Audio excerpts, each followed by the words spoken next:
बिस्मिल्लाहिर्रहमानिर्रहीम। Asia cup में पहली सेंचुरी स्कोर करने वाला पाकिस्तानी खिलाड़ी। वैसे तो किसी भी बल्लेबाज की जानिब से मैच के दौरान सेंचुरी स्कोर करना बड़े एजाज की बात होती है, क्योंकि किसी भी टीम की जानिब से बल्लेबाज का सेंचुरी स्कोर करने का मतलब टीम की जीत में अहम किरदार अदा करना होता है। दूसरा, किसी भी बल्लेबाज की जानिब से सेंचुरी स्कोर करने से टीम का मोरल बुलंद हो जाता है और इससे हरीफ टीम पर दबाव बढ़ जाता है। अगर सेंचुरी किसी भी बड़े इवेंट में की जाए तो इसका लुत्फ दोबाला हो जाता है। एशिया कप 2025 का मेला अपनी आबोताब के साथ जारी है।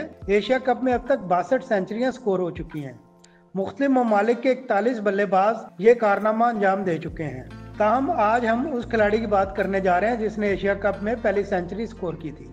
एशिया कप में पहली सेंचुरी स्कोर करने वाले खिलाड़ी का नाम मोइनुल अतीक था, जिन्होंने 1988 में एशिया कप के दौरान बांग्लादेश के खिलाफ पहली बार 3 फिगर इनिंग्स खेली थी। मोइनुल अतीक ने 105 रन बनाए थे।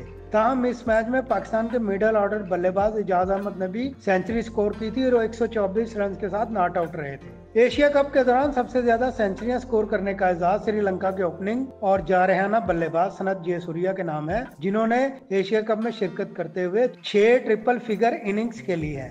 इसके बाद भारत के विराट कोहली का नाम आता है, जो 5 सेंचुरियों के साथ दूसरे नंबर पर मौजूद हैं। साबिक भारतीय कप्तान विराट कोहली वाहिद बल्लेबाज हैं जिन्होंने एशिया कप के वनडे और T20 फॉर्मेट दोनों में सेंचुरियां स्कोर कर रखी हैं। भारत एशिया कप में 20 सेंचुरियों के साथ सरे फहरिस्त है।